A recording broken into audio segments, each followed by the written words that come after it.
Praise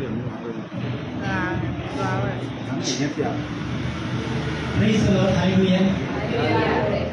જીવતા ઈશ્વરની સ્તુતિ થાવ. Hallelujah. મારી સૌથી ફેવરાઇટ પ્રભુની કલંક એ વચન કહે. પ્રભુનું વચન કહે છે જ્યારે મારી નામે 2 અથવા 3 ભેગા થયેલા હશે તેવું દિવસમાં મળશે. Hallelujah. અને આપણે બધા વિશ્વાસી છે એટલે આપણે વિશ્વાસ કરીએ છીએ કે આપણે ઈશ્વર આપણી વચ્ચે છે. Hallelujah. Praise the Lord. Hallelujah. Praise the Lord. પ્રભુની સ્તુતિ થાવ. વચનમાં જે પહેલા એક નાની પ્રાર્થના કરીએ અને વાલા પ્રભુ અમે તમારી સ્તુતિ કરીએ છીએ અને તમારો પુષ્કળ આભાર માનીએ છીએ આ સુંદર દિવસને માટે, આ સુંદર તકને માટે અને એથી પણ વિશેષ પ્રભુ મારા જીવનના બધા પાત્રને પ્રભુ તમારું વચન બોલવાને માટે તમને ત્યારે પ્રભુ હું કંઈ નથી પ્રભુ તમે બળવાન કરો, તમે બોલો અને પ્રભુ અમારા બધાની સાથે તમે વાત કરો અને પ્રભુ આજના દિવસમાં પ્રભુ અમને વૃદ્ધિ પામીએ પ્રભુ, આશીર્વાદિત કરે અને પ્રભુ અમે અમારી મંડળીમાં અને પુષ્કળ આશીર્વાદ અને મેળવીના દરેક જગ્યાએ દેવ તમે પ્રાર્થના પ્રભુ ઈસુના નામમાં સાંભળીને માનવા કરશો. આમેન. જનરલી બહુ નાનું બોલતો નથી, થોડી મિનિટો આપણે જોઈશું અને સૌપ્રથમ પ્રભુની સ્તુતિ થાવ, પ્રભુનો પુષ્કળ આભાર કે આ સુંદર તક મને પૂરી પાડી છે. સાથે પાસ્ટર ટીમના પ્રમુખ બાળક સાહેબનો પણ આભાર માનું છું. આથી પાસ્ટર કમિટીનો સાથે આભાર માનું છું. દરેક સભ્યોનો આપ સેવો ઉપસ્થિત છો. પ્રભુ ઈસુના નામમાં આપ સૌનો પુષ્કળ આભાર માનું છું અને સારા શબ્દોને માટે આશીષભાઈને પણ આભાર માનું છું કે લીડીના સહાયને માટે પણ પ્રભુની સ્તુતિ થાવ.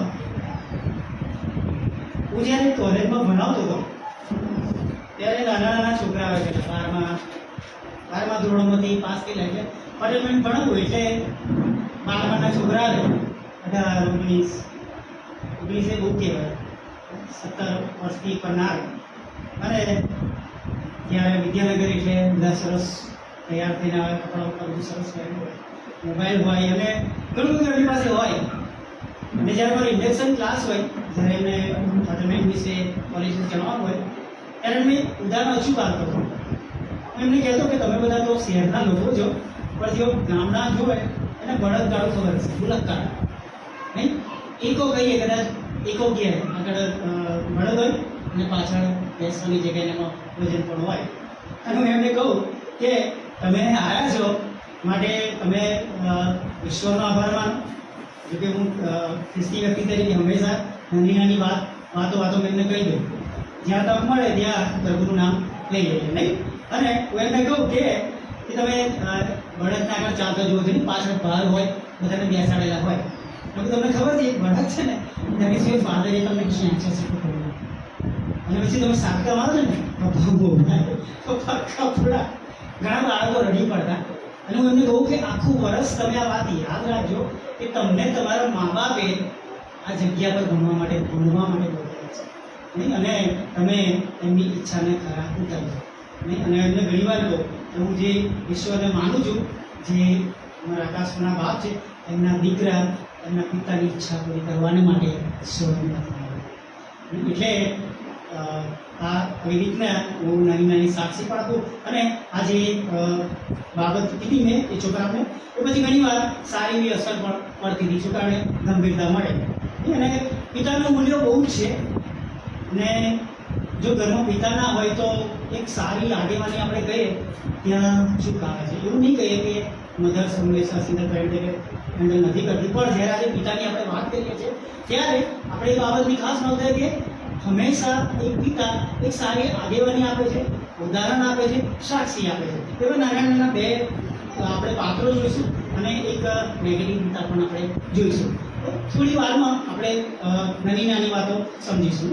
એક વખત એક વૈજ્ઞાનિક એક જંગલમાં આવ્યો અને જંગલમાં એક નદીની પાસે ઝાડ હતું અને ઝાડ પર સરસ ઈંડા હતા અને એના મનમાં થયું કે આ ઈંડા હું લઈ જાઉં અને એના પર સંશોધન કરું, પણ ખતરાવાળું કે જો આ ઝાડ નમી જાય તો સીધી તળાવમાં પડે તળાવ નદી જેવું હતું એમાં, અને એમાં પાછી મગર ને બધું તો કે થાય ગયું. એટલે કે છે કે હું કોઈને કહું, એટલે એક છોકરાને બોલાવે કે બેટા તું આ ઝડપ ચડ ને કે અને કે એક હું પડી જાઉં કે હું દોરડું તને બાંધીને ઉપર ચડાવું અને દોરડું પકડી આપીશ. એટલે કે હું એક શરતે જાઉં કે જો દોરડું મારા પિતા પકડે ને તો કે હું ચડીશ, મારા પિતા દોરડું પકડે તો ઉપર ત્યાં જઈશ. એટલે ઘણી બધી જગ્યાએ નાની નાની વાતો સાંભળીએ છીએ કે બાળકોને એમના પિતા પર ટ્રસ્ટ રાઈટ, અને પિતા પર એમની જવાબદારીમાં એવા ખરાબ હોય છે. અને ઘણા બધા આપણે જે માનવ લોકો જોઈએ બાળકો આપણા ચર્ચની અંદર જ બધા બાળકો વેલ સેટ છે ને, વેલ સેટ એટલા શબ્દો વાપરું છું ભણવા લખવામાં જોબમાં અને પરદેશમાં છે રાઈટ. એ બાળકોની પાછળ જે મા બાપ છે અરે શાંત છે, પિતા જે જવાબદારી ઉઠાવે છે, આગળની આપે છે, હિંમત આપે છે, બળ આપે છે રાઈટ. અને ઘણી બધી રીતે મેં ઘણા બધા બાળકોને જોયું છે કે ઘણા બધા બાળકોના પિતા એમના રૂમ મળેલો છે એટલે એવું માનતા હોય છે રાઈટ. હું જ્યારે કોલેજમાં કહું તમે ઇન્ટ્રોડક્શન આપો ત્યારે તમે તારો આઈડિયા પડતી મારા ફાધર રાઈટ, તો કેમ કે મારા ફાધર આ કરે છે પેલું કશું મને આટલું પ્રેમ કરે છે એની જગ્યાએ એટલે ઘણી બધી બાબતો બાળકો તરફથી આપણને સાંભળવા મળે છે ને. એ વાતની ખુશી પણ છે કે બાળકો આ બધી બાબતોને નોંધવા માંડ્યા છે, અને એ બાબતો જ્યારે નોંધમાં લેવાય ને ત્યારે ખાસ યાદ રાખવું કે ઘરમાં શિક્ષણ છે. Hallelujah, praise the lord. અને હું ઘરના શિક્ષણને બહુ મહત્ત્વ આપું છું કેમ કે ઘરથી જ આગળ બધી શરૂઆત થાય છે. આપણી ફર્સ્ટ સ્કૂલ કહીએ તો એ આપણું હોમ હાઉસ છે, અને ફર્સ્ટ ટીચર્સ આપણે કહીએ તો આપણા પેરેન્ટ્સ છે, અને એમાં પણ પિતા એ બહુ ઇમ્પોર્ટન્ટ રોલ હોય છે. ઓકે, જો તમે પહેલો સમુએલ કાઢો અને એમાં પહેલો અધ્યાય અને ત્રીજી કલમ જુઓ તો ત્યાં આગળ તમને આ પ્રમાણે વાંચવા મળશે કે એલ્કાના ત્યાં આગળ છે એ દ્રવ્યવાન માણસ હતો અને માનવાન હતો નહીં, ત્યાં આગળ આ રીતે તમને જોવા તમને મળશે. અને એલ્કાના અને એનું જે પરિવાર છે, હવે અહીંયા કદાચ એવો પ્રશ્ન હતો કે એલ્કાને તો બબે પત્નીઓ હતી બરાબર ને, હાના અને પરીના, પણ આપણે હાના અને એલ્કાના પર આપણે વધારે આપણે ફોકસ રાખીશું નહીં. અને એલ્કાના એની જો આપણે વાત કરીએ તો એક એવો પિતા હતો રાઈટ. તો તમે જો એ શાસ્ત્ર પર તમે જો વાંચો, અત્યારે બધું નહીં વાંચાવું, આપણે એ શાસ્ત્ર સારી રીતના જાણીએ, પણ આપણે ત્યાં જોઈએ છે કે ભજન સેવામાં અને ઈશ્વરની સેવામાં પોતાના બાળકોને નમૂનો આપતો હતો. એ એના ફેમિલી સાથે પ્રભુ મંદિરમાં આવતો હતો રાઈટ. અને તમે જોજો કે જ્યાં જ્યાં આપણે એવું જોઈએ છે કે જ્યારે પોતાના કુટુંબ અને પરિવાર સાથે જ્યારે પ્રભુ મંદિરમાં ભાગ લેવામાં આવે છે ત્યારે એનો આશીર્વાદ પણ બહુ અલગ હોય છે. હું જે કંઈ બોલીશ એક્ઝેક્ટલી બાઇબલ નહીં બોલીશ. અને અહીંયા આપણે આ પાત્ર તમે જુઓ છો એલ્કાના, એ વર્ષોના વર્ષ આવો શબ્દ આગળ પણ હું જોઈશું એ એમની સેવા કરવા આવતા હતા, કુટુંબ સાથે હતા શિલોમાં, વર્ષોના વર્ષ તે કુટુંબ સાથે શિલોમાં યહોવાના ભજનને તથા યજ્ઞ કરવા એ જતો. આ તેની વિશેષ સુંદર સાક્ષી છે ને. કુટુંબ સાથે જ્યારે પણ આપણે ભજનની વાત આવે રાઈટ, આપણે ત્યારે એક પિતા તરીકે આપણે હંમેશા આપણી સાથે આપણા કુટુંબને, આપણા બાળકોને આપણે લઈને જઈએ નહીં. અને ત્યારે જે સાક્ષી બાળકોનું જે એક સાથ મળે છે, એક સાક્ષી એ નજીકે જુએ છે, બાળકો એ ઉત્તમ નમૂનો જુએ છે. મને હજુ પણ યાદ છે કે જ્યારે હું નાનો હતો ત્યારે તો એ પરિપૂર્ણમાં રહેતો હતો, મુખીની જાતિ પર રહેતો હતો, અને ત્યારે બેઠેલ થયું નહોતું, મોટું ચર્ચ હતું, અને મોટા ચર્ચની અંદર એ નાનું આગળથી એટલે પાસ્ટર આવશે ત્યાં બેસાડે, ત્યાં મારા મમ્મી પપ્પા બેસી લે સન્ડે સ્કૂલ પતે પછી અમને લઈ જાય અને લાવી મને મારા લઈ ગયેલા. એટલે બહુ સરસ છે, વિજયભાઈને ખબર છે કે કેવી રીતે કરાવવાની. એટલે ત્યાં આગળ એ રીતના સાક્ષીને અમારા માટે એ રીતે નમૂનો આપ્યો કે ના બેટા અને સન્ડે સ્કૂલમાં બેસવાનું છે, ચર્ચમાં તો બેસવાનું છે, સન્ડે સ્કૂલમાં બેસવાનું છે. અને ગૌરવ સાથે કહું છું આ જગ્યા પરથી કે સન્ડે સ્કૂલના બાળ વિભાગથી લઈ અને સિનિયરના 3 વર્ષ કર્યા અને એક પણ વર્ષનો પહેલો નંબર નહીં આવ્યો નહીં બન્યો, ફર્સ્ટ નંબર જ આવે, બધી પરીક્ષા પહેલો નંબર નહીં. અને એની માટે હું હંમેશા ક્રેડિટ જ્યારે પણ થાય ત્યારે કહું કે મારા માતા પિતા મને ત્યાં લઈ જતા હતા, એટલે એ બાબત મને શીખવા મળી અને ઈશ્વરનું જ્ઞાન મળ્યું. ચોક્કસ ઘણીવાર સારું જ્ઞાન હોવા છતાંય બાળકો ખરાબ રસ્તા પર જાય છે, પાછા પણ આવે છે, કદાચ મને જોઈને એવું કહી શકાય જીવન નડોતા પ્રભુ પાછા લાવે છે. નહીં પણ કહેવાનો એવો છે કે પ્રથમ એક પિતાની જે ભૂમિકા આપણે જોઈએ છે અહીંયા એકાનાની અંદર, તો એ એના કુટુંબને લઈને જાય છે, એના બાળકોને લઈને જાય છે અને એક સરસ નમૂનો આપે છે. નહીં આપણે ઘણી વાર કહીએ આમ કર આમ કર આમ કર, પણ દેખાતું જ ના હોય. હું ઘણી વાર હું જોઉં છું, એક વખત મેં સાંભળ્યું એવું કે પિતા એને છોકરાને અરે તમારું ખાય છે, તમે શું કરો, તમે દારૂ પીવો છો. સૌથી પહેલા જ્યારે પણ આપણે એક પિતા છે તો આપણા બાળકોને માટે આપણે એક આદર્શ અને નમૂનો મળે, ને એ બહુ જ અગત્યની બાબત છે. અને અહીંયા પણ એકાનામાં આપણે જોઈ શકીએ છીએ કે એ એના બાળકો એના કુટુંબ સાથે પરિવાર સાથે એ ત્યાં જતો હોય છે. નહીં અને આપણે એમ કહીએ કે હાનાની પ્રાર્થના, પણ એની પાછળ આપણે એકાનાની આપણે આધીનતા પણ આપણે બેક સાઈડમાં જે જાહેર કરવાનું નથી આવ્યું પણ એને સંવેદના પિતા થવાનો પણ હક મળે છે.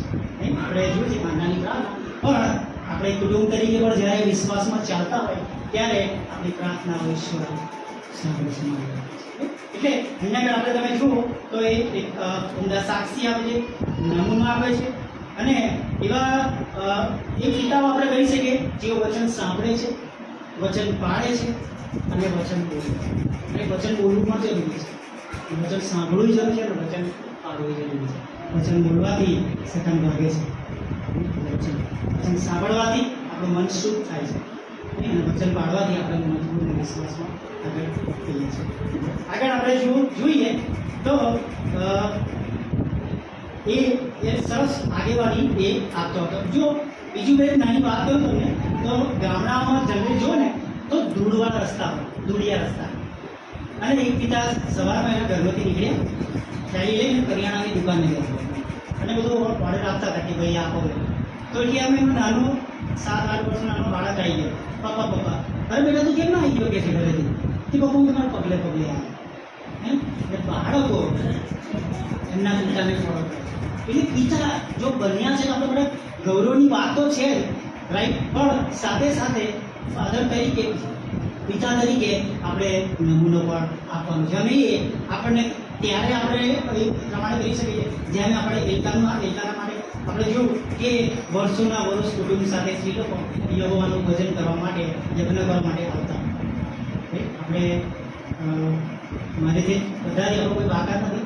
સૌથી પહેલાં તો કહી દો કે નિયમિતતા આપણે નથી, પ્રભુનું ભજન કરવામાં આધીન નથી. એટલે આધીન થવું બહુ જરૂરી. આપણે કોઈને માટે નહીં પણ આપણે ઈશ્વરને માટે, કારણ કે આજનો દિવસ એનો જવાબ આપણે એક દિવસ પરમેશ્વરને આપવાનો છે. આજના દિવસનો જવાબ આપણે જેનો ભજન કરવાનો દિવસ હશે તો આપણે પ્રભુ પૂછશે કે મારો ભજન કરવાનો દિવસ છે, એ દિવસે તું ક્યાં હતો, ત્યારે આપણી પાસે કદાચ જવાબ નહીં થાય. આજે ગ્રેસ પીરિયડ છે, બધું જ નવું થઈ શકે છે, એવરીથિંગ કે આપણે ગમે ત્યારે આપણે પ્રભુનો સ્વીકાર કરીને આપણે એક એવા સમયમાં છે કે આપણું બદલાણ થઈ શકે છે. નહીં એટલે આપણા માટે બહુ સારી વાત એ છે કે આ સમયો જે ગ્રેસ છે, પ્રભુની કૃપા છે, દયા છે, ત્યારે આપણે આપણી જાતોને જો કદાચ આપણને લાગે છે વચનો પ્રમાણે તો આપણે આજે ચેન્જ કરી શકીએ છીએ અને આપણે બદલાય પણ થઈ શકે છે. નહીં અને આવી જે લુકની લખેલી સુવાર્તા બીજી અધ્યાય 21 કલમ 83 વાંચી, એમાં યુસુફ અને મરિયમની વાત છે. એ પણ એ લોકો પણ વર્ષોના વર્ષ પ્રભુનું ભજન કરવા માટે જતા હતા. નહીં અને જ્યારે તમે ભજનમાં જતા હોવ છો, પ્રભુને માનતા હોવ છો, ત્યારે ગમે તેવા સમયમાં, ગમે તેવી મુશ્કેલીમાં, ગમે તેવી પરિસ્થિતિમાં તમે કુટુંબ સાથે તમે લડી શકો છો સામેની પરિસ્થિતિમાં. જો એની આપણે વાત કરીએ તો એનો આપણે જોઈએ છીએ એની ઇમ્પોર્ટન્ટ જો એવો વ્યક્તિ આપણે જોઈએ પિતા તો નૂહ છે. નૂહના સમયમાં તો દેવને પશ્ચાતાપ થયો કે આ માણસો અને ઉપરથી બધા એવી બનીને કેવા પાપ કરે છે, પણ એનો પરિવારનો બચાવ છે, એના પિતાની આગેવાની, એના પિતાના જીવનના લીધે, એના પિતાના વિશ્વાસના લીધે, એના પિતાના પ્રભુના ભરોસાના લીધે. એટલે ઘણી બધી વખત જો આપણે આ રીતના જે પ્રભુના સેવક સેવિકાઓ જીવન જીવી ગયા એના વિશે વિચાર કરીશું, વાંચીશું, સમજીશું તો આપણને પોતાને પ્રેરણા મળશે. આપણને પોતાને આપણી જગ્યા પ્રભુના વચનો છે ને સ્કેલ છે, આપણને બતાવી આપણે કઈ છે, આપણે ક્યાં છે ઇમિડિયેટ. જો પ્રભુના વચનો વાંચતા હોઈશું તો આપણે અને સીધી વાત એ છે કે ઝાડ એના ફળથી ઓળખાય છે. આપણા કુટુંબોમાં આપણે જોઈએ છે કે આશીર્વાદો મળેલા છે, રાઈટ. ઝાડ એના ફળથી ઓળખાય છે. એટલે વધારે કુટુંબો વિશે ન બોલતા, પણ અહીંયા આગળ આપણે જોઈએ છે કે યુસુફ અને મરિયમ પણ એક સરસ નમૂનો આપે છે, હું પણ આપે છે નહીં. અને બીજી એક જે એલકાનની જે વાત આપણે કહીએ ને, તો એલકાને પુત્ર સમુએલને પ્રભુની સેવામાં સોંપવાની બાબતમાં હાન્નાને સહકાર આપ્યો, નહીં. અને સૌથી બેસ્ટ બાબત એ છે કે એક પિતા તરીકે સહકાર આપો દરેક બાબતમાં, ચાહે તમારા કુટુંબમાં પત્ની સાથે હોય, બાળકો સાથે હોય. જો સહકાર ના હોય ને તો શું બદલાવું નહીં. હંમેશા આપણે એકબીજાને સહકાર આપીએ, રાઈટ. અને હાન્નાનો જે ફેસલો હાન્નાનો હતો, એને માનતા લીધી હતી, રાઈટ. એટલા વર્ષો પછી એને બાળક મળ્યો હતો, રાઈટ. હાન્નાની પ્રતિજ્ઞાને એણે વધાવી લીધી. અને બહુ સરસ કહે છે, તમે ગમે તેમ કર, નહીં. અને કહે છે અને હાન્નાને ત્યાંના પોતાના પુત્ર સમુએલને મંદિરમાં સેવાના અર્થે સોંપવા એટલે પૂછે છે, ત્યારે તેને જેને જવાબ કે તને જે સારું લાગે તે કર. બહુ સરસ શબ્દો છે આ, મને બહુ જ ગમે છે આથી બોલ કે તને સારું લાગે તે કર. હાલેલુયા. એને વિશ્વાસ હતો, મારું કુટુંબ પ્રભુમાં છે, મારી પત્ની પ્રભુની સાથે જોડેલી છે, હું કોઈ પણ થોડો દેશનો કહેશે નહીં. જ્યારે કુટુંબની અંદર આપણે આ બધું જીવીએ છીએ પ્રભુની અંદર, ત્યારે જે કંઈ ફેસલા પણ લેવાતા હોય એ પ્રભુની અંદર પણ આપણે પ્રભુનું ભજન કરનારા હોવા જોઈએ. પ્રભુનું ભજન કરવાથી આપણે પણ શું રહીએ છીએ? પવિત્ર રહીએ છીએ, મજબૂત થઈએ છીએ, અને આપણું જીવન પ્રભુને પસંદ પડતું હોય છે. ત્યારે ઘણી બધી બાબતોથી, ઘણા બધા પાપથી આપણે દૂર રહીએ છીએ, નહીં. અને આ બાબત આપણે અહીંયા જોઈએ છે કે હાન્નાને એ સમર્થન આપે છે અને એ પ્રમાણે રાજી ખુશીથી એ તેને જવા દે છે. આજે કદાચ સેવામાં જવા આપણે, આ તો મેં એવું સાંભળ્યું છે, સ્કોલર્સ કહે છે, બાઇબલમાં કોઈ જગ્યાએ એવું લખ્યું નથી કે જ્યારે ઇબ્રાહિમને ઈસાક માટે લઈ ગયા, ત્યાર પછી જ્યારે પાછળ આવ્યા ત્યાર પછી સાર એની સાથે નથી ઇબ્રાહિમની, રાઈટ. એટલે કોઈ જગ્યાએ મેન્શન નથી, રાઈટ. પણ એ નહોતા એની સાથે, પછી ત્યાર પછી નથી ચાલ્યા, રાઈટ. પણ સહકાર આપણે અહીંયા આપણે જોઈએ છે કે ઇમિડિયેટ તે પ્રભુની સેવા અર્પણ કર્યું, તો એમણે પ્રભુને અર્પણ કરવા માટે ઓકે. બીજો પણ એક પિતા જોઈએ આપણે, બેટા માથી 4:22 માંથી 4:22 અહીં પણ બહુ એક સરસ વાત લખવામાં આવી છે. એક સરસ ત્યારે તેઓ તરત કમાણી તથા પોતાના પાકને મૂકીને તેની પાછળ ગયા. જલ્દીની વાત છે ને અહીંયા આગળ. જ્યારે યાકૂબ અને યોહાનનો બાપ જ્યારે પ્રભુ ઈસુ બોલાવે છે, ત્યારે એ બંને દીકરાઓને જવા દે છે. એ ઉંમર લાયક હતો, એનો બિઝનેસ હતો, ફિશરીનો બિઝનેસ હતો, રાઈટ. અને ફિશરીના બિઝનેસની અંદર ઘણા બધા માણસોની જરૂર પડે, એને તો બંને જોવાનું નથી. એક સાથે જતા રહે તો એનું શું થાય? કોઈને રોકતો નહીં, એ જવા દે છે. કંઈ શબ્દો નથી, કોઈ સંવાદ નથી, પણ જો તમે એને જુઓ તો ત્યાં કોઈ નેગેટિવ પણ નથી. એવું નહીં કહ્યું ભાઈ તમે બેમાંથી એક જ ચમચા, એ બંનેને જવા દે છે. એના બિઝનેસ શું વિચારવું? હું પાકી વટનો છું, ઉંમરનો છું, મારું શું થશે એવું પણ વિચારતો નથી. ઘણી બધી બાબતો લખવામાં આવી નથી, પણ તમે એટલું થોડી વાર એક કલમ વાંચશો તો તમને પવિત્રમાં બધા બધું બહુ જોવા બતાવશે. એ ઘણી બધી બાબત એ છે કે એનું સાયલેન્ટ, એ ફાધર, એ પિતા એ જુએ છે કે મારા બાળકો પ્રભુની પાછળ ગયા છે, પ્રભુની સાથે ગયા છે. અને એ સૌથી મોટી આનંદની આપણે વાત આપણે જોઈ શકીએ છીએ. અને એની જે સ્વાદ પણ છે એ એની એવું નથી વિચારતો કે પાછલી ઉંમરમાં મારું શું થશે, મારા બાળકો મારી પાસે નહીં હોય તો સેવામાં જતા રહ્યા, એવું કંઈ પણ વિચારતો નથી. પણ એની સંપૂર્ણપણે અહીંયા એને સંમતિ આપવામાં આવી છે ને.